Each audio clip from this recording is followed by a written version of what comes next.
Habari mpenzi mtazamaji, karibu tena kwenye chaneli hii. Leo ni siku nyingine.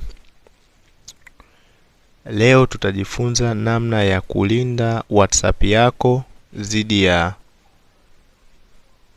wadukuzi au hackers. Mfano, labda kuna mtu alikuwa anakufuatilia au anataka kufuatilia kusoma meseji zako, kuangalia video zako, picha zako, mawasiliano yako yote ambayo unatumia kupitia WhatsApp.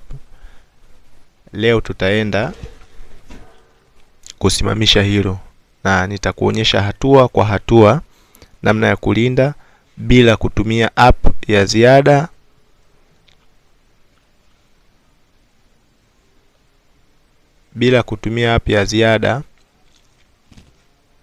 wala malipo kwa njia yoyote ile.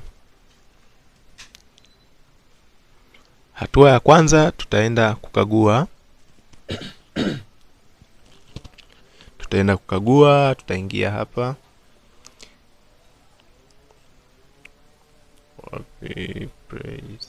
tutaingia kwenye Play Store.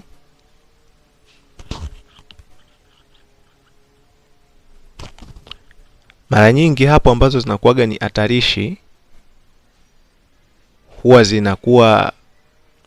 zinazuiwa na Play Store. Kwa hiyo kama mtu labda alichukua simu yako akaunganisha kupitia app, kwa hiyo tutaenda kuona hapa kwenye Play Store.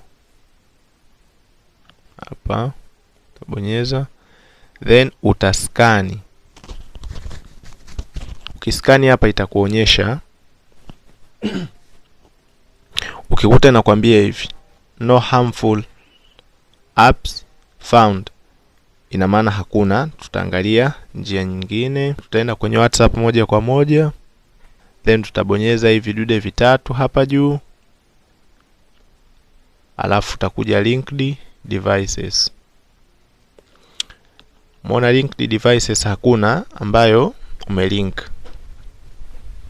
Kwa mfano ukikuta ipo kama hivi, yani mfano ulikuwa umelink wewe mwenyewe au mtu mwingine alikuwa amelink device kama hivi na hauitambui, unaweza ukaingia hapa, then utabonyeza hapa juu, alafu uta remove. Kama ulikuwa umeweka device zaidi ya 2, ningekushauri ubadili jina, yani ili uzitambue unaziandika majina. Kama hapa kwenye hichi kikaramu, umeona, utaandika jina ambalo wewe mwenyewe unajua kwamba hii ni device gani.